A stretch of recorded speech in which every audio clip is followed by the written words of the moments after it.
সুপ্রিয় দর্শক, স্বাগত জানাচ্ছি বৈশাখী টেলিভিশনের অনুসন্ধানমূলক অনুষ্ঠান ক্রাইম অ্যান্ড ফলো আপে। আপনাদের সঙ্গে আছি আমি জেউজুবায়ের। পরিবেশের ভারসাম্য রক্ষায় বনের গুরুত্ব অপরিসীম, অথচ গাজীপুরে ভাওয়ালের ঐতিহ্যবাহী শালগজারির বন ও তার আশপাশের থাকা বন আর বন থাকছে না। দূষণ আর দখলে উজাড় হচ্ছে বন। সহস্রাধিক দখলদারদের বিরুদ্ধে প্রায় ২৮,০০০ মামলা ঠুকেও ঠেকানো যাচ্ছে না বেপরা বন খেকোদের। এছাড়াও বনকে ঘিরে অসাধু চক্র করছে নানা অপকর্ম।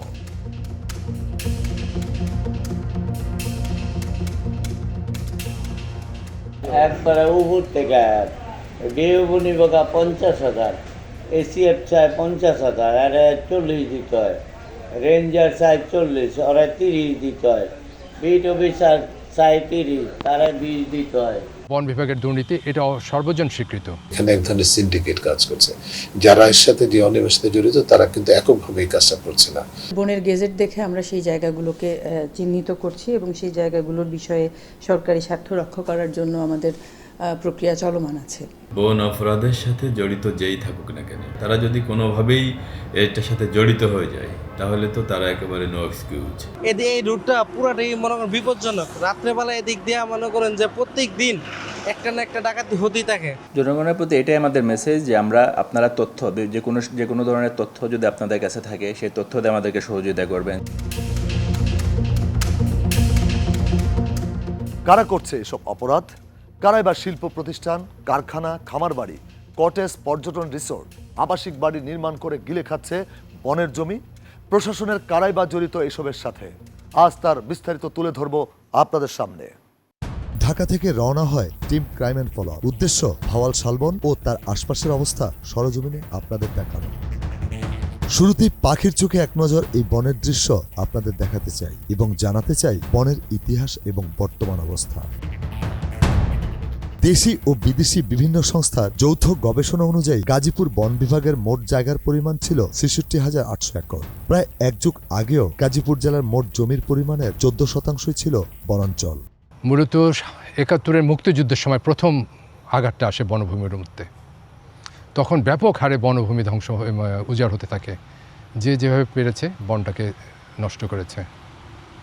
এরপরে দিয়ে ৮০-এর দশকে যখন অবারিতভাবে শিল্প কারখানা গড়ে উঠল, ঢাকার পাশের একটা জেলা গাজীপুর, সেই হিসেবে এখানে প্রচুর ভেতরে অনেক কিছু প্রাইভেট জমি আছে, মানে ব্যক্তি মালিকানাধীন কিছু জমি আছে। সেগুলো কিনে নিয়ে তারা সেখানে শিল্প কারখানা প্রতিষ্ঠা করেন এবং সেই শিল্প কারখানা প্রতিষ্ঠা করার সাথে সাথে তারা বনের জমিও দখল করা শুরু করেছেন। শিল্প কারখানা দখল করেছেন, রিসোর্টের নামে দখল করেছেন। শুধু যে শিল্প প্রতিষ্ঠান দখল করেছে তাও না, স্থানীয় ব্যক্তিবর্গ দখল করেছেন। আর একটা সময় গাজীপুরে ধরেন আপনার ৭০ দশকের শেষের দিকে গ্যাসের মানে জ্বালানি, তিতাস গ্যাসের ইয়েটা ছিল। এর আগে টোটালি গাছের উপর নির্ভরশীল ছিল জ্বালানিটা।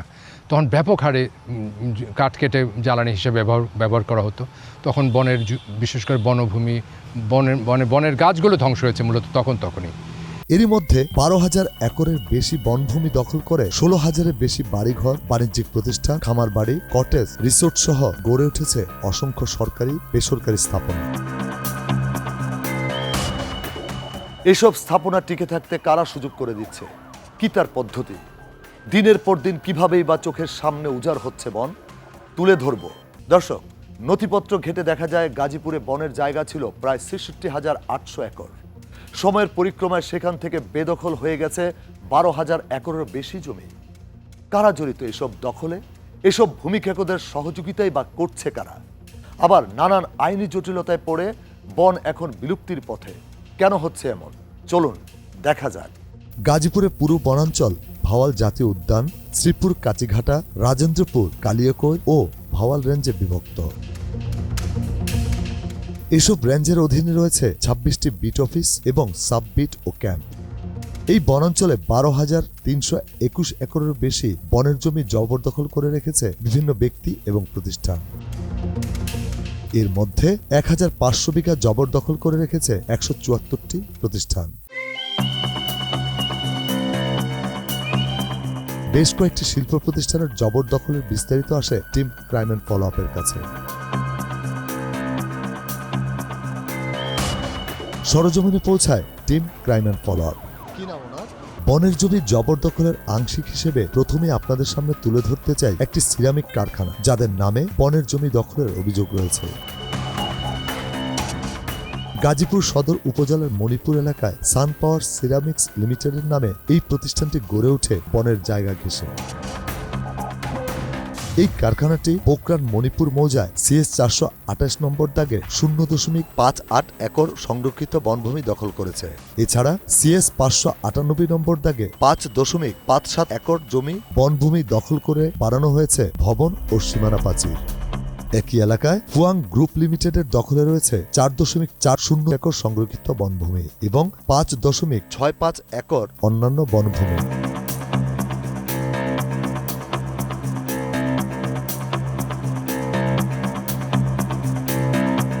গাজীপুরের কোনাবাড়ি কালিয়াকৈর রেঞ্জের মৌচাক বিটের অধীনে কোকোলা ফুড প্রোডাক্টের দখলে রয়েছে 15.05 একর বনভূমি।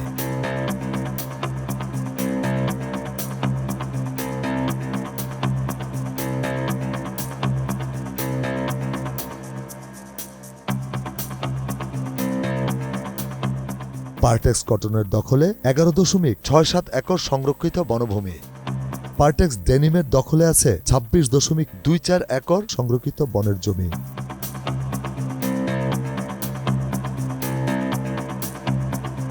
এছাড়াও বিভিন্ন শিল্প গ্রুপ সহ ছোট বড় মিলিয়ে 13,000 দখলবাজ ইতিমধ্যেই ভাওয়ালের অন্তত 12,000 একরের বেশি বনভূমি পুরোপুরি জবরদখল করে নিয়েছে। গড়ে উঠেছে 16,000-এর বেশি বাড়িঘর, দোকানপাট, খামারবাড়ি, রিসোর্ট, ছোট বড় শিল্প প্রতিষ্ঠান সহ নানান স্থাপনা।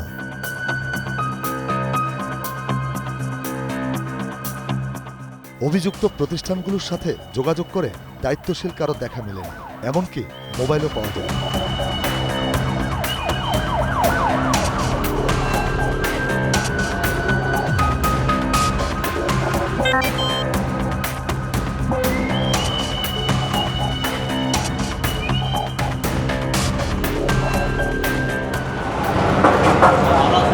ভাই কে আছে এখানে?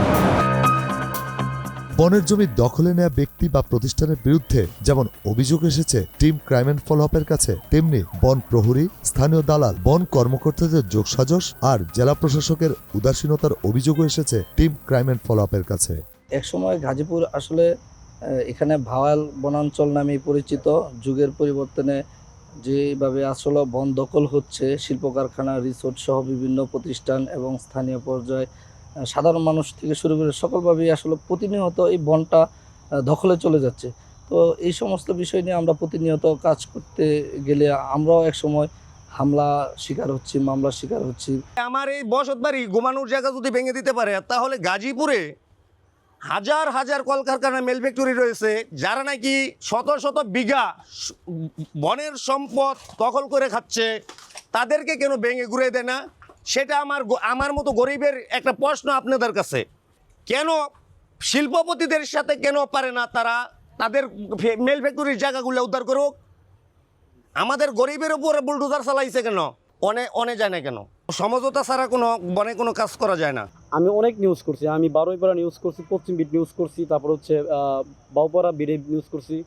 তো নিউজ করার ক্ষেত্রে দেখা যাচ্ছে যে কোনো কাজ তো হয়ই না। এবং আমি না শুধু, অন্য সাংবাদিকরাও কিন্তু নিউজ করে বন্যা নিউজ করার পরে কিন্তু ওগুলা মানে কোনো অ্যাকশনে দেখি না যে অ্যাকশনে যাইতেছে। বন বিভাগের ক্ষেত্রে এরকমই, অন্য নিউজ করে ওগুলো তো কোনো প্রবলেম হচ্ছে না। যখন বন বিভাগের কোনো নিউজ করতে যায় তখন মনে করেন যে হয় ওনারা সরাসরি কিছু করতে পারতেছে না, যখন চলে যায়, যেমন এই যে শামসুদ্দিন সব চলে গেছে, এখন শুনতেছি যে আমার নামে মামলা হয়েছে। গাজীপুরের ভাওয়াল জাতীয় উদ্যানটি 1982 সালে গ্যাজেট নোটিফিকেশনের মাধ্যমে সরকার সংরক্ষিত বনাঞ্চল হিসেবে ঘোষণা করে।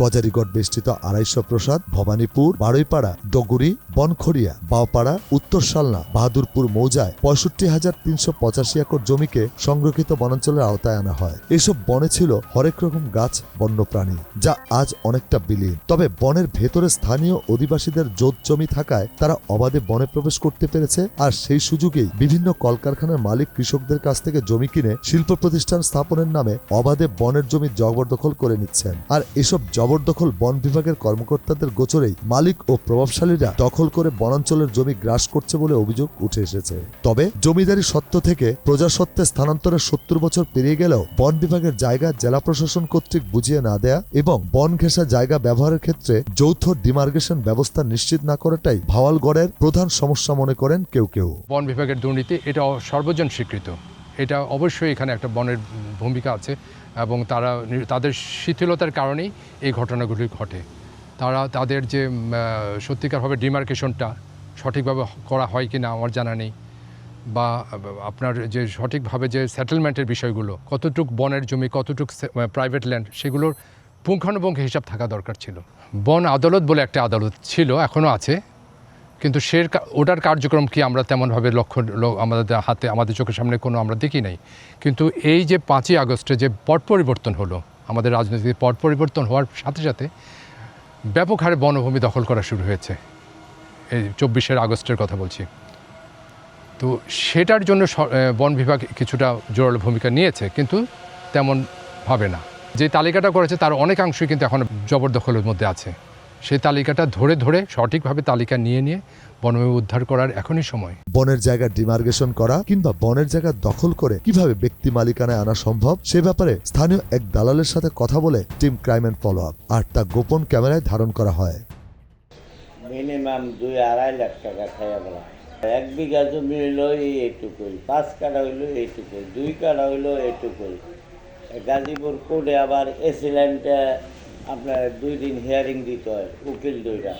একবারে উপর থেকে ডিএবু নিবকা 50,000, এসিএফ চায় 50,000, আর 40 দিতে হয়। রেঞ্জার চায় 40, ওরা 30 দিতে হয়। বিট অফিসার চায় 30, তারা 20 দিতে হয়। স্টাফ আছে 3 জন, তো 3 জনে 30,000। এই এনতে আবেদন করলে গাজীপুর এসিল্যান্ডে ওইখানে নেয় 5,000। এসিল্যান্ড থেকে মির্জাপুর পাড়ায় তহসিল অফিস ওইখানে 8,000 টাকা। মির্জাপুরতে এই রেঞ্জ অফিসে এরা সই দিয়া দেয়, যায় গাজীপুর ডিসি রেনে নেয় 5,000 টাকা। ডিসি রেনটা পয়ারিং দিলে আবার এসিল্যান্ডটা এন থেকে খামো বইরা মহাখালী পাঠায়, মহাখালী দিলে সই করবো, আইলো তখন আবার এসিল্যান্ডটা এই কাগজটা এসিল্যান্ড কোর্টে আবার একটা উকিলের মাধ্যমে এটা হিয়ারিং দিতে হয় যে আমার বৈধ জমিন, আমি বাড়িঘর করবো, আমার সঠিক নির্ধারিত। তা আপনার তো 2 পাশে মনে হয় বন আসছে না, কাগজপাতি যদি আপনি দিয়া যান ওইটা পয়সা, তা আপনি এটুকে আপনি এনে যা খরচ যায় আপনি তা দিবেন। আরেকটা আছে আপনি এমনি না যায় এমনি ওই যে ন্যাংলা কতটি সাংবাদিক আছে এখানটা কিছু মোহ দিয়া বিট অফিসার রেঞ্জারে দিয়া আপনার বিল্ডিং এনে 5 তলা করতে পারেন। ফরেস্ট এসিএফ পাইব, এই এনটা ডিওপো পাইব, রেঞ্জারও পাইব, বিট অফিসারও পাইব, এই সাংবাদিকও পাইব। এরা মাইপা এফডি ঘুরি গেড়ে দিব, আপনার কাজ করলে আপনার কোনো নিষেধ নেই। গাজীপুরের ভাওয়াল শালবন ও তার আশপাশের বন জবরদখলের পাশাপাশি বিদেশি সহায়তাপুষ্ট সামাজিক বনায়ন প্রকল্পের নামে ইউক্যালিপটাস, আকাশমণি এবং রাবার গাছ রোপণে শালবন নিশ্চিহ্ন হওয়ার পথে, যা পরিবেশ ও জীববৈচিত্র্যের জন্য হুমকি স্বরূপ বলেও জানান এই পরিবেশবিদ। বন সৃজন প্রকল্প ছিল, সেগুলো মূলত পরিবেশ বিধ্বংসী প্রকল্প।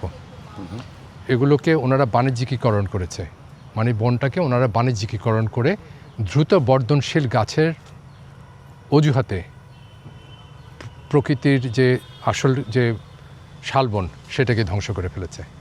এবং এটা যে প্রকৃতির জন্য ক্ষতিকর, আকাশমণি বলেন, ইউক্যালিপটাস বলেন, এটি সর্বজন স্বীকৃত এবং বিশেষজ্ঞরা অবশ্যই বলেন এটি পরিবেশের জন্য ক্ষতিকর, পরিবেশের জন্য বিধ্বংসী। বন বিলুপ্তির পথে এ ব্যাপারে কোন কোন বিষয়টি গুরুত্বপূর্ণ তা জানতে আমরা যাই টিআইবির কাছে। ভূমির যেহেতু মূল্য বাংলাদেশে অনেক বেশি চাহিদা রয়েছে, সেই কারণে এই ধরনের কি বলে যে আত্মসাতের মাধ্যমে যেটা রাষ্ট্রীয় সম্পদ সেটাকে আত্মসাতের মাধ্যমে এটা শিল্প বাণিজ্য, ব্যবসা বাণিজ্যের নামে রাষ্ট্রীয় সম্পদের তারা অপচয় করছে, এক ধরনের নৈরাজ্য প্রতিষ্ঠিত করেছে। এটার থেকে উত্তরণের উপায় তো খুবই, এমন কোনো রকেট সায়েন্সের দরকার নাই। এই যে সম্পদ বন বিভাগের কর্তৃত্বাধীন বা মালিকানাধীন যে সম্পদ, এটা রাষ্ট্রীয় সম্পদ, এই সম্পদের একটা মূল্য আছে। এই সম্পদটাকে ব্যবহার করে ব্যবসা বাণিজ্যের নামে আত্মসাতের যে ঘটনাগুলো ঘটছে, এখানে মূল বিষয়টা হচ্ছে যে অবৈধ প্রক্রিয়ায় সম্পদ অর্জন, এবং এখানে কারা এখানে সাথে জড়িত, যারা কোনো না কোনোভাবে প্রভাবশালী, সেটা ব্যবসায়িক দৃষ্টিকোণ থেকে হোক, রাজনৈতিকভাবেই হোক, প্রশাসনিকভাবেই হোক, আমলাতান্ত্রিকভাবেই হোক, আইন প্রক্রিয়া সংস্থার অংশ হিসেবে, বন বিভাগের অংশ হিসেবে হোক। এরা কিন্তু এক ধরনের চক্র, যদিও এদের উপরেই কিন্তু দায়িত্ব হচ্ছে এগুলোকে প্রতিরোধ করা, সেটা না করে বা প্রতিহত করা, এটা এদের উপরে দায়িত্ব, এদের যারা এটা করছেন তাদেরকে জবাব দিতে হয়, তা না, সেটা না করে তারা কিন্তু এটার অংশীদার হচ্ছেন, এর ফলে লাভবান হচ্ছেন এবং এক ধরনের কী বলে বিচারহীনতা ভোগ করছেন এবং যারা যারা দখল করছেন তাদেরকে বিচারহীনতা দিচ্ছেন। এখানে এক ধরনের সিন্ডিকেট কাজ করছে। যারা এর সাথে যে অনিয়মের সাথে জড়িত তারা কিন্তু এককভাবে এই কাজটা করছে না। এই যে প্রহরী বা একজন অফিস অ্যাসিস্ট্যান্ট বা একজন নিম্নমান কর্মচারী, তিনি তো আর সিদ্ধান্ত গ্রহণ করছেন, তিনি তো আর লাইসেন্সটা দিচ্ছেন না, তিনি তো আর নিবন্ধন করে দিচ্ছেন না, তিনি এখানে একটা এজেন্টের কাজ করছেন বড়জোর, এবং সেটার মাধ্যমে যে অর্থ তিনি অবৈধ অর্থ রোজগার করছেন সেটা শুধু এককভাবে তার পকেটে যাচ্ছে না, এর কিন্তু সর্বোচ্চ পর্যায়ে পর্যন্ত যাচ্ছে। যেই কারণে সেটি প্রশাসন হোক, বন বিভাগ হোক, আইন প্রক্রিয়া সংস্থায় হোক, আমি আবারও বলছি যে ধরনের প্রতিষ্ঠানগুলোর উপরে নিয়ন্ত্রণের দায়িত্ব তাদের, সেই প্রতিষ্ঠানে কর্মরত কর্মকর্তাদের একাংশের কিন্তু যোগসাজশের কারণে এই ধরনের বিষয়গুলো, অনিয়মগুলো প্রাতিষ্ঠানিক রূপ লাভ করেছে, স্বাভাবিকতায় রূপান্তর হয়েছে। অন্য দিক থেকে আরও একটা বিষয় বলা দরকার, সেটা হচ্ছে মানুষের মধ্যেও কিন্তু সচেতনতা বা সক্রিয় প্রতিবাদ করার যে পরিবেশ, সেটাও সৃষ্টি করা অপরিহার্য, যাতে করে এটা বন তো জনগণের সম্পদ, এটা নিয়ে এই যে দখল হয়ে যাচ্ছে সেটা নিয়ে সাধারণ মানুষেরও প্রতিবাদের জায়গাটা তৈরি করা দরকার। অবশ্যই আমি শুরু থেকে সেটাই বলছি, নিবন্ধন কার্যালয় থেকে শুরু করে স্থানীয় প্রশাসন, জেলা প্রশাসনই হোক বা ইউনিয়ন পরিষদই হোক বা যে উপজেলা পরিষদই হোক, যে পর্যায়ে হোক, এখানে যারা সকলে জড়িত তাদেরকে, এবং আইন প্রক্রিয়া সংস্থা বিশেষ করে, দ্য সেম টাইম যাদের উপরে নিয়ন্ত্রণের দায়িত্ব সেই প্রতিষ্ঠানগুলোকে, প্রতিষ্ঠান মধ্যে যারা আছে তাদের সবারই দায় আছে। কেউ দায় এড়াতে পারেন না। কেউ যদি মনে করেন যে আমি জড়িত নই, কাজে আমার দায় নেই, সেটা কিন্তু শেষ না। যদি শীর্ষ পর্যায়ে একজন জেলা প্রশাসক অবশ্যই বলতে পারেন যে আমি জড়িত নই, কিন্তু জেলা প্রশাসনেরও আওতাভুক্ত বা আইন প্রক্রিয়া সংস্থা প্রতিষ্ঠানের আওতাভুক্ত যে কর্মীরা, যদি একজন কর্মী যদি অপরাধের সাথে সংশ্লিষ্ট থাকে, তার বিচারের দায়িত্ব নিশ্চিত করার দায়িত্ব কিন্তু সেই প্রতিষ্ঠানের ঊর্ধ্বতন কর্তৃপক্ষ। এই জিনিসটা মনে রাখতে হবে। গাজীপুরের ভাওয়াল শালবন অরক্ষিত বিধায় অপরাধীরা ব্যবহার করছে অপরাধের অভয়ারণ্য হিসেবে। দেশের বিভিন্ন স্থানে হত্যা করে লাশ ফেলে যাওয়ার নিরাপদ স্থান, অসামাজিক কার্যকলাপ, মাদক সিন্ডিকেটের দৌরাত্ম্য সহ নানান অপরাধ আর অপকর্ম সংগঠিত করতে অপরাধীদের নিরাপদ স্থান গাজীপুরের শালবন ও তার আশপাশের সড়ক বলেও জানান স্থানীয়রা। সন্ধ্যার পরে অটো দিয়ে গেলে পরে অনেক দূরে ভিতরে নিয়ে জায়গা, মারধর করে টাকা পয়সা নিয়ে জায়গা, অনেক গাড়ি ছিনতাই করে নিয়ে জায়গা। আবার গাড়িতে দেখা যায় চলতি অবস্থায় পাটকেল ঢেল মারে। এই ঢেল মারলে পরে গাড়িগুলো যদি গেলে স্লো করে এবং দাঁড়ায়, সেই গাড়ির থেকে টাকা পয়সা নিয়ে যায় এবং মানে জানের উপর দিয়ে করে। এই রুটটা পুরাটাই মনে করেন বিপজ্জনক। রাত্রেবেলা এদিক দিয়ে মনে করেন যে প্রত্যেক দিন একটা না একটা ডাকাতি হতেই থাকে। শালবনকে ঘিরে যত অপরাধ সংঘটিত হয় তা প্রতিকারে গাজীপুর মেট্রোপলিটন পুলিশ এবং জেলা পুলিশ সোচ্চার রয়েছে বলে জানায় পুলিশ। যে গাজীপুরে আপনার একটা বিশাল অংশ বনভূমি, বনভূমি মানে কিছু কিছু অংশ আছে একদম গহীন বন, যেখানে সহজে আপনার মানুষের পদচারণা হয় না, একদম নিতান্ত বাধ্য না হলে কেউ এখানে আপনার যায় না। তো এক্ষেত্রে অনেক সময় যেটা আগে মাঝে মধ্যে হয়তো এরকম কিছু ঘটনা ঘটেছে যে কোনো একজন সিএনজি ড্রাইভার, তাকে মেরে হয়তো এখানে ফেলে রাখছে। যেহেতু গহীন বন, কেউ এখানে আপনার এটা হয়তো আপনার ডিটেক্ট হইতে মানে এখানে যে কাউকে মেরে ফেলে রাখছে, এটা বের করতেই হয়তো আপনার লাশ টাশ গলে শেষ হয়ে গেছে, বের হইতে তেমন অবস্থা, হয়তো কেউ হয়তো কোনো কাজে তখন গেছে, হয়তো সেটাকে খুঁজে পেয়েছে।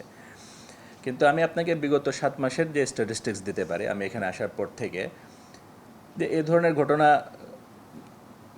নাই বললেই চলে। একটা ঘটনা হয়েছিল যে আমরা একটা আপনার অজ্ঞাত লাশ বনের ভিতরে আমরা পেয়েছিলাম, বাট সেটা আমরা খুব দ্রুতই আমরা সেটাকে ডিটেক্ট করতে পেরেছি, এবং এটার সাথে সম্পর্কিত একটা আপনার অটোরিকশা ছিনতাই সংক্রান্ত ইস্যু ছিল। আমরা অটোরিকশাটাকেও রিকভার করতে পেরেছি এবং এটা একটা আমাদের একটা ভালো ডিটেকশন ছিল। আর একই সাথে আপনার মাঝে মধ্যে এখানে যেহেতু গহীন অরণ্য, অনেক সময় আপনার রাতে হয়তো দেখা যাচ্ছে 1টা 2টা 3টার সময় হয়তো কেউ আপনার সিএনজিতে যাচ্ছেন ওই রোডগুলো দিয়ে, তখন হয়তো রাস্তায় আপনার গাছ ফেলে ডাকাতির একটা প্রবণতা এখানে ছিল। কিন্তু আমরা এটাকে মাথায় রেখে আমাদের আপনার কীভাবে টহল টিমকে আমরা ওইভাবে সাজিয়েছি, আমাদের টোটাল পরিকল্পনাটা আমরা ওইভাবে সাজিয়েছি, এবং আমাদের টহল বৃদ্ধি এখানে আমাদের 24 ঘন্টা আমাদের টহল থাকে, স্পেশালি আপনার সন্ধ্যার পর থেকে ভোর পর্যন্ত, তখন তো আমাদের একদম কন্টিনিউয়াস পেট্রোলিং থাকে, এবং এটার সুফল আমরা হাতে নাতে পেয়েছি। গত 7 মাসে আমাদের এখানে এরকম একটা রোড ডাকাতির ঘটনা ঘটেছে শ্রীপুরে, যেটা আপনার রাস্তায় গাছ ফেলে এটা করেছে। কিন্তু আমরা কিন্তু আমাদের টহল টিম থাকায়, পেট্রোল টিম দুদিক থেকে যখন চেস করছে, আমরা কিন্তু হাতে নাতে 4 জন ডাকাতকে আমরা ধরতে পেরেছি। সো আমাদের এসব নিয়ে এই যে আমাদের এই ক্রাইম প্যাটার্নটাকে অ্যানালাইসিস করে সেই অনুযায়ী আমরা আমাদের কি বলে পুলিশিং প্ল্যানটা এইভাবেই আমরা করেছি, পেট্রোলিং বা চেকপোস্ট। হ্যাঁ, এবং আপনি যদি আরেকটা জিনিস খেয়াল করেন যে মাঝখানে কিছু দেখা গেছিলো যে আপনার বাসে ডাকাতি বা বাসে রেপ বা ট্রাক ডাকাতি এ ধরনের ঘটনা একটু বেড়ে যাচ্ছিল। কিন্তু আমরা তখন যা করেছি, আমাদের জেলার ইন আউট প্রত্যেকটা জায়গায় আমরা আপনার চেকপোস্ট বসিয়েছি। আমরা শ্রীপুর থেকে মাওনার যে রাস্তাটা, ওটা কিন্তু গহীন অরণ্য, এই রাস্তাটা খুবই সুন্দর একটা রাস্তা, কিন্তু রাতের বেলা কিন্তু আপনার এটা ভয়ের কারণ হয়ে দাঁড়ায়, এত গহীন বনের ভিতর দিয়ে রাস্তাটা। আমরা কিন্তু ওই জায়গায় আপনার স্থানীয় লোকজনকে এঙ্গেজ করেছি, তারাও রাতের বেলা আপনার ওই যে টহল দেন, এখানে পেট্রোলিং করেন আমাদের সাথে, এবং আমাদের পেট্রোল টিম থাকে। জনগণের প্রতি এটাই আমাদের মেসেজ যে আপনারা তথ্য, যে কোনো ধরনের তথ্য যদি আপনাদের কাছে থাকে, সেই তথ্য দিয়ে আমাদেরকে সহযোগিতা করবেন। যে কেউ এরকম অপরাধ এখানে করছে, বা আপনারা হয়তো এখানে কোনো আননোন লোক হঠাৎ করে দেখতে পাচ্ছেন কেউ বনের ভিতরে যাওয়া আসা করছে, এ ধরনের কোনো সাসপিশাস কোনো ইস্যু থাকলে সেটা আমাদেরকে সাথে সাথে জানানো। আমরা আশা করি যে আপনারা সেটা আমাদেরকে জানাবেন, জনগণ আমাদেরকে জানাবেন। দর্শক, আপনারা দেখলেন, শুনলেন কিভাবে উজাড় হচ্ছে বনের জমি, সেই সাথে অরক্ষিত বনকে কিভাবে ব্যবহার করছে অপরাধীরা। এর থেকে উত্তরণের পথ কি তা দেখাবো। দর্শক, বনের জমি দখলমুক্ত করতে এবং অপরাধ দমনে কি উদ্যোগ নিয়েছে স্থানীয় প্রশাসন, আর এসব বিষয়ে পরিত্রাণ পেতে কি ভাবছেন পরিবেশ বিশেষজ্ঞ ও সংশ্লিষ্টরা। বনের জমি উচ্ছেদ অভিযান চলে, তবে তা দুর্বলের উপর। টাকা দিলে উচ্ছেদ করা হয় না, আর টাকা না পেলেই উচ্ছেদ। কিন্তু বড় প্রতিষ্ঠানগুলোর তেমন কোনো ব্যবস্থাই নেয় না বলে অভিযোগ স্থানীয়দের। আমার কাছে আমি তো মনে করেন যে তখন ঘরবাড়ি করছি, সবাই সাথে সমঝোতা করেই কিন্তু করছি। 5ই আগস্টের পরে যারা ঘরবাড়ি করছে তারা কোনো লেজু করে নাই। আমার কথা হয়েছে, যারা বনের জমিতে যারা 2টা রুম করে 1টা রুম করে থাকতেছে, তারা তো আর কোটিপতি শিল্পপতি না। তাহলে ওদের ঘরবাড়ি যদি তোমরা ঘুরাই দিতে পারো, তোমাদের এত শক্তি, তাহলে তোমরা মেল ফ্যাক্টরি ইন্ডাস্ট্রির সাথে পারো না কেন? একবারে উপর থেকে ডিউবনি বাগা 50,000, এসিএফ চায় 50,000, আর 40 দিতে হয়। রেঞ্জার চায় 40, ওরা 30 দিতে হয়। বিট অফিসার চায় 30, তারা 20 দিতে হয়। এত সব অভিযোগ বন কর্মকর্তা ও সংশ্লিষ্টদের বিরুদ্ধে। তাই এ ব্যাপারে বেশ কয়েকজন অভিযুক্ত বন কর্মকর্তাকে ফোন করি তার সত্যতা জানতে। তবে সবাইকে মোবাইল ফোনে পাওয়া যায়নি। একজন রেঞ্জ কর্মকর্তা ও বিট কর্মকর্তা পৃথকভাবে মোবাইলে ক্রাইম অ্যান্ড ফলো আপকে জানান, বনের জবরদখল করা জমি উদ্ধারের কাজ নিরপেক্ষভাবেই অব্যাহত আছে। উচ্ছেদ প্রক্রিয়ায় বৈষম্য কিংবা ডিমার্গেশন প্রক্রিয়ায় অতিরিক্ত অর্থ আদায়ের ব্যাপারটি সঠিক নয় বলে জানান তারা।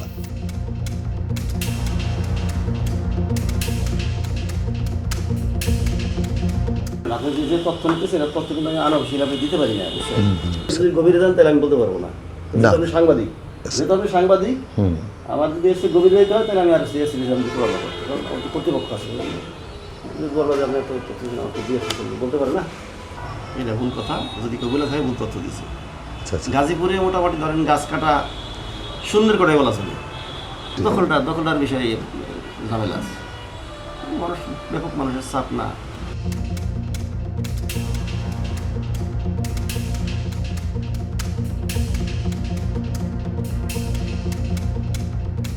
ছোট বড় বসত বাড়ি কিংবা প্রতিষ্ঠান বলে কথা নয়, যারাই বনের জমি জবরদখল করছে তাদের সবাইকে পর্যায়ক্রমে উচ্ছেদ করা হবে বলে জানান গাজীপুর ভাওয়াল জাতীয় উদ্যান পার্ক রেঞ্জ কর্মকর্তা। বর্তমানে যে পাচ্ছি, যে সাপোর্টটা পাচ্ছি উচ্ছেদ করার বিষয়ে অ্যাটলিস্ট সব দিক থেকে আমরা যৌথ বাহিনী বললেন, মানে যৌথ বাহিনী বলতে আমি সবাইকে বুঝাচ্ছি, উপদেষ্টা মহোদয় সবার কাছ থেকে যে সাপোর্টটা পাচ্ছি উচ্ছেদ করার বিষয়ে, সবাই আসলে খুব সচেতন।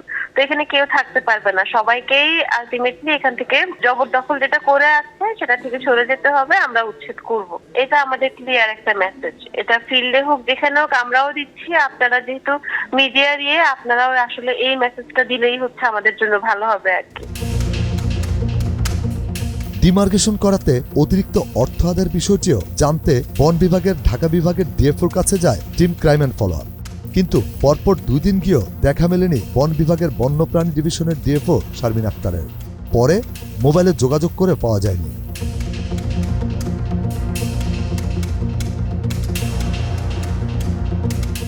দখলকৃত বনের জমি উদ্ধারের ব্যাপারে জেলা প্রশাসনের উদাসীনতা নেই বলে জানিয়ে গাজীপুরের জেলা প্রশাসক জানান, বনের জমি উদ্ধারের বিষয়টি চলমান প্রক্রিয়া। অনেক ক্ষেত্রেই যেটা বলা হচ্ছে যে খাস বন এবং হচ্ছে ব্যক্তি জায়গা পাশাপাশি থাকাতে ব্যক্তিরা হচ্ছে জায়গা কিনে ক্ষতিগ্রস্ত হচ্ছেন বা তারা সমস্যায় পড়ছেন। তো যখনই নামজারি করতে যায় বা ভূমি অফিসে যখন কেউ একটা বনের জায়গার পাশে বা খাস জায়গার পাশে বা অন্য একটা সরকারি রাস্তার পাশে কেউ যখন জমি কেনে বা কারো যদি জায়গা থাকে, তো নামজারি করতে গেলে সেটা তখন তাদেরকে ওই ডিমার্কেশনটা করেই তাদের নামজারি করা হয়। গাজীপুরে যেটা একটা বড় সমস্যা সেটা হচ্ছে যে এখানে যে পরিমাণ বনভূমি ছিল বহু বছর আগে থেকেই এখানে আপনার দেখা গেছে যে বনের জায়গা এবং ব্যক্তি জায়গার ক্ষেত্রে যে অনেক বনের জায়গার ক্ষেত্রে অনেক ব্যক্তির নামে দলিল করে রাখা হয়েছে। তো সেই সব জায়গাগুলো তো আমাদের বনের গেজেট দেখে আমরা সেই জায়গাগুলোকে চিহ্নিত করছি এবং সেই জায়গাগুলোর বিষয়ে সরকারি স্বার্থ রক্ষা করার জন্য আমাদের প্রক্রিয়া চলমান আছে। আমরা এই পর্যন্ত গত 7 থেকে 8 মাসে মোট বনের যে দখল হয়ে যাওয়া জায়গা 59 একরের মতো জায়গা উদ্ধার করা হয়েছে এবং সামনে বন বিভাগের আরও কিছু পরিকল্পনা আছে, আরও জায়গা উদ্ধার করা হবে। হাজার হাজার একর বনের জমি জবরদখল হয়ে যাচ্ছে, কোনোভাবেই যেন থামছে না। কেন এমন হচ্ছে? এমন প্রশ্নের ব্যাখ্যা জানতে চাই বন অধিদপ্তরের প্রধান বন সংরক্ষকের কাছে। যে শুধু গাজীপুর না, আমি যদি বলি গাজীপুর, ভালুকা, কক্সবাজারের কিছু অংশ এবং চট্টগ্রামের কিছু অংশ, যেই সব জায়গাগুলো ধরেন শহরের থেকে একটু কাছাকাছি, যেই সব জায়গাগুলো জনবসতি গড়ে ওঠার আশঙ্কা আছে বা জনবসতি গড়ে উঠেছে কিছু কিছু জায়গায় এবং শিল্পায়ন হয়েছে, সেই সব জায়গাগুলোর জমির মূল্য যেহেতু বৃদ্ধি পেয়েছে, সুতরাং সেই জায়গাগুলোতেই কিন্তু আমাদের লিটিগেশন সব থেকে বেশি। এবং লিটিগেশন হওয়ার একটি বড় কারণ হচ্ছে প্রাইভেট জমির সাথে অর্থাৎ ব্যক্তি ভূমির সাথে বনের ভূমির সীমানা চিহ্নিত না থাকাটা হচ্ছে একটি বড় কারণ। কারণ আমার বনের সীমানাটা কোন জায়গায় সেটি আমি সব জায়গায় এখনো পর্যন্ত নির্ধারণ করতে পারিনি।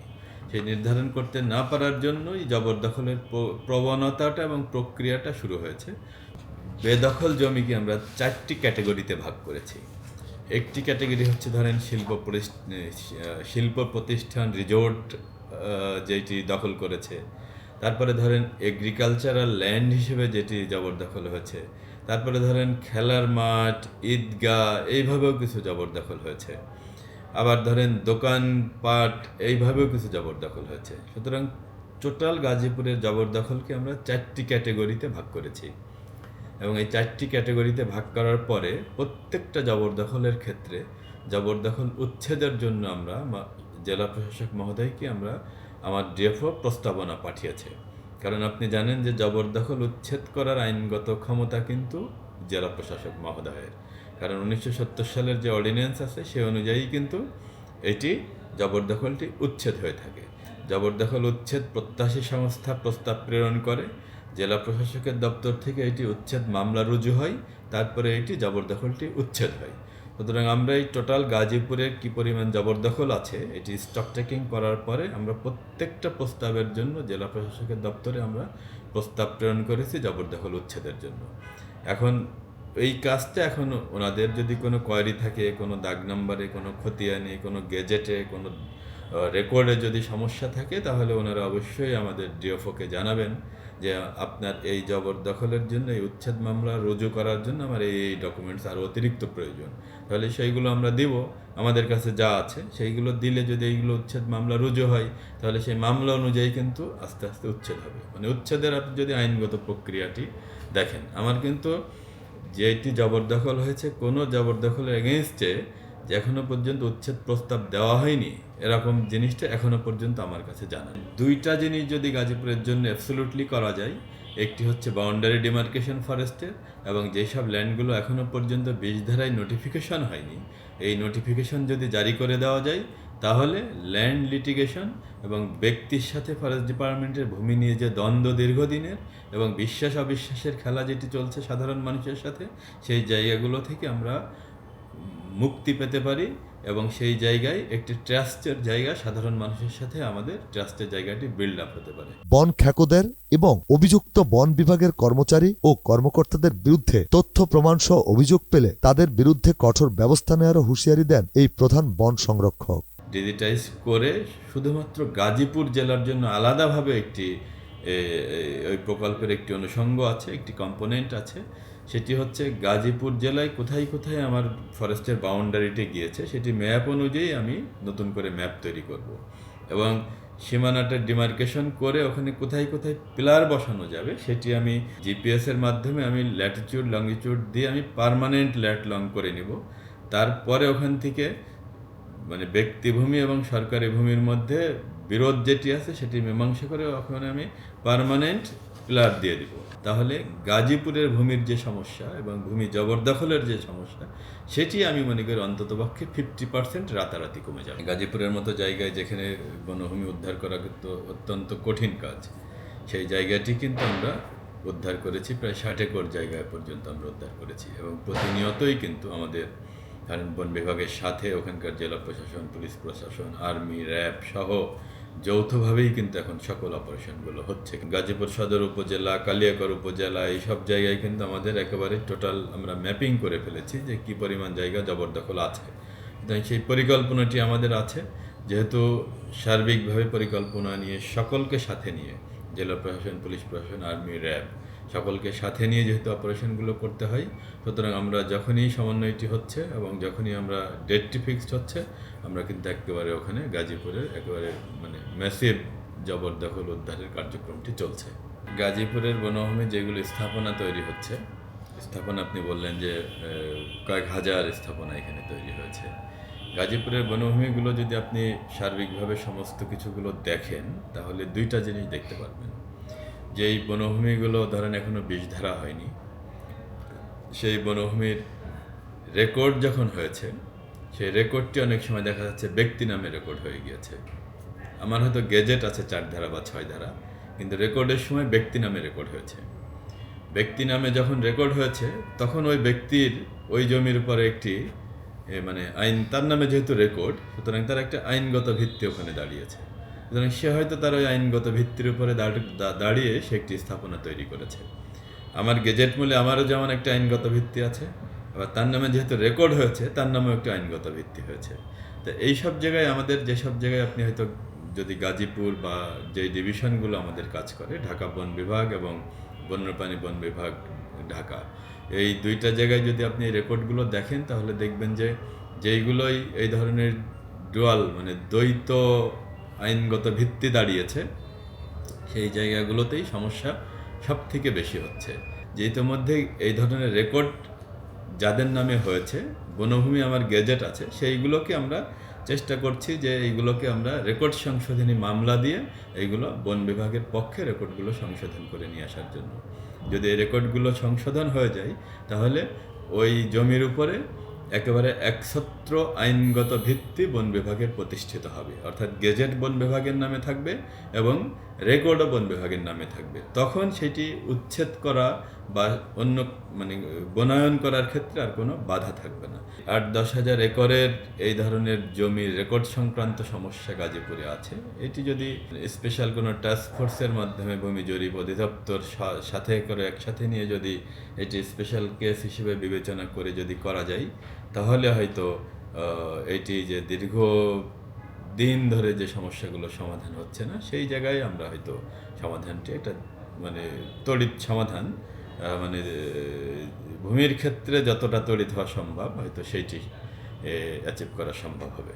বন অপরাধের সাথে জড়িত যেই থাকুক না কেন, সেটি বাইরের লোকই থাকুক আর আমার নিজস্ব যদি বন বিভাগের যারা মাঠ পর্যায়ে কাজ করছে নিম্ন স্তরে, তারা যদি কোনোভাবেই এটার সাথে জড়িত হয়ে যায় তাহলে তো তারা একেবারে নো এক্সকিউজ। ঠিক আছে, সেটি বনভূমি জবরদখলে সহায়তাকারী হোক বা কাঠ পাচারকারী সহায়তাকারী হোক না কেন, এটি যদি আমি স্পেসিফিক আমার শুধু গাজীপুর না সারা দেশে যেখানেই যদি আমি জানতে পারি তাহলে তাদের জন্য একেবারে নো এক্সকিউজ, জিরো টলারেন্স।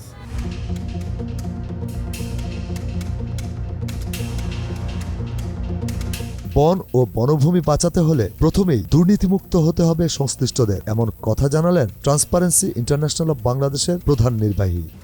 তো যে বন বিভাগের, এটা অবশ্যই মূলত বন বিভাগের দুর্বলতা, তাদের আইন প্রয়োগের ব্যর্থতা, এবং শুধু তার উপরে এটা নির্ভর করছে না। এখানে মূলত যে ভূমিকাটা পালন করছে যারা স্থানীয়ভাবে প্রভাবশালী মহল, বিশেষ করে ব্যবসায়ী থেকে শুরু করে রাজনৈতিকভাবে বা অন্যভাবে প্রভাবশালী মহলে, তাদের এক ধরনের যোগসাজশের মাধ্যমে এখানে বহুমাত্রিক অপরাধ হচ্ছে, বহুমাত্রিক যোগসাজশের মাধ্যমে। একদিক থেকে দেখা যাচ্ছে যে এখানে বন বিভাগের কর্মকর্তা কর্মচারীদের এক শ্রেণীর সংশ্লিষ্টতা সম্ভাবনা, অন্য দিক থেকে আছে এখানে যারা ভূমি নিবন্ধন থেকে শুরু করে স্থানীয় প্রশাসন, আইন প্রয়োগকারী সংস্থা এবং স্থানীয়ভাবে প্রভাবশালী মহল, বিশেষ করে রাজনৈতিক প্রভাবশালী মহল।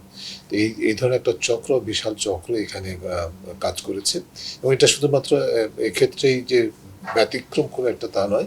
তবে এখানে যেহেতু মানে যারা এই ধরনের অনিয়মের সাথে জড়িত, যে এই ধরনের দখলবাজির সাথে জড়িত, সিন্ডিকেটের মাধ্যমেই হোক, যোগসাজশের মাধ্যমে হোক, এবং অর্থবিত্তের প্রভাবের মাধ্যমে হোক, রাজনৈতিক প্রভাবের মাধ্যমে হোক, যারা সাথে জড়িত তাদেরকে চিহ্নিত করে ব্যক্তির পরিচয় এবং অবস্থান থেকে চিহ্নিত করে জবাবদিহিতা নিশ্চিত করা, এটি হচ্ছে যে, এবং তার মাধ্যমে দৃষ্টান্ত স্থাপন করা যে এই ধরনের দখলবাজি কোনো অবস্থায় গ্রহণযোগ্য নয়, এটি রাষ্ট্রীয় সম্পদ, এটাকে উদ্ধার করতে হবে।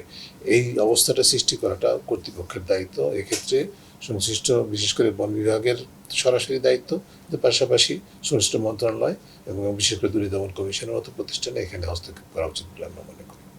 কাজে এটা থেকে উত্তরণ করতে, মানে সরে আসার জন্য যেটা দরকার, সেটা অবশ্যই যাদের সাথে জড়িত তাদেরকে সকলকেই, মানে এমন না যে যিনি একটা অবৈধভাবে অবৈধকে শুধুমাত্র একটা প্লট অফ বন এলাকা দখল করেছেন, তিনি যে সরাসরি এককভাবে শুধু দায়ী সেটা নয়, নিজে দায়ী অবশ্যই সরাসরি, কিন্তু তার পাশাপাশি তাকে কিন্তু অনেকে সহায়তা করেছেন। তার যেটা হচ্ছে তার নামে বা তার কোম্পানির নামে যে রেজিস্ট্রেশন নিবন্ধন হয়েছে, সেটা কি করে হলো?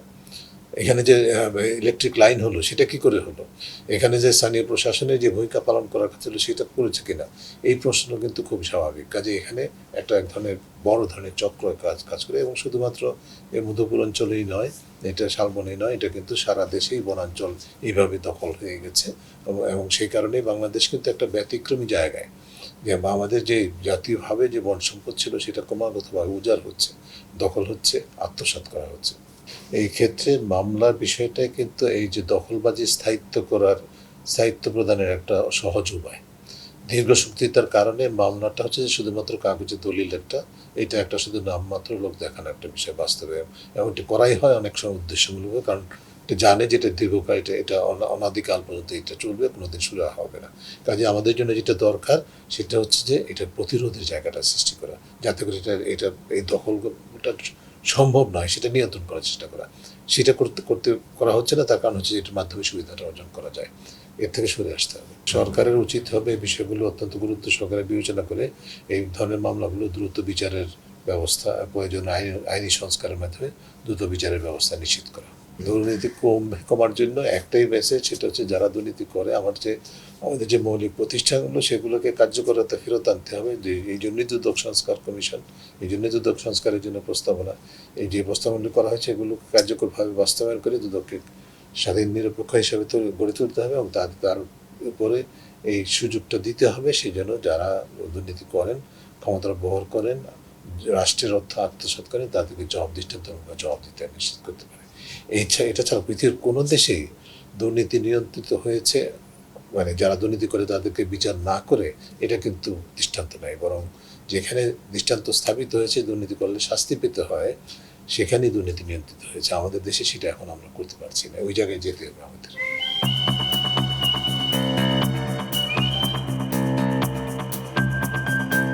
অনুসন্ধানে আরও উঠে এসেছে গাজীপুরের বিভিন্ন রেঞ্জ কর্মকর্তা, বিট কর্মকর্তা, বন প্রহরী সহ বেশ কয়েকজনের নাম। অভিযোগ আছে বনভূমি বিক্রি সহ নানান দুর্নীতির সাথে তারা জড়িত।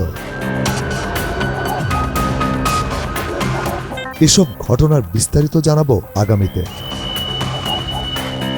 দর্শক, আপনারা দেখলেন বন কিভাবে উজাড় হচ্ছে, বনকে ঘিরে অপরাধী চক্র কিভাবে তাদের শাখা প্রশাখা বিস্তার করছে। সরকারি মাল দরিয়ামে ঢাল, এই প্রবাদ বাক্যটি যেন বন বিভাগ, গাজীপুর জেলা প্রশাসন এবং বন্যপ্রাণী ব্যবস্থাপনা ও প্রকৃতি সংরক্ষণ বিভাগের ক্ষেত্রে যথাযথ প্রমাণিত। আমরা চাই নিরাপদ বন, পরিবেশ বান্ধব বনায়ন এবং দখলবাজদের নির্মূল। অসাধু চক্রের বিরুদ্ধে সংশ্লিষ্ট দপ্তরসমূহ দ্রুত পদক্ষেপ নেবে এমনটি প্রত্যাশা আমাদের। আপনার চারপাশে ঘটে যাওয়া সমাজের নানা অসঙ্গতি, অনিয়ম, অপরাধ, দুর্নীতির সঠিক চিত্র তুলে ধরবে ক্রাইম অ্যান্ড ফলো আপ। এরকম কিছু জানা থাকলে যোগাযোগ করুন স্ক্রিনে দেওয়া এই নম্বরে, ইমেলও করতে পারেন এই ঠিকানায়। আজ বিদায় নিচ্ছি, তবে ফিরে আসব আগামী পর্বে। সে পর্যন্ত ভালো থাকুন, সুস্থ থাকুন, আর মনে রাখবেন অসঙ্গতি যেখানে, ক্রাইম অ্যান্ড ফলো আপ সেখানে।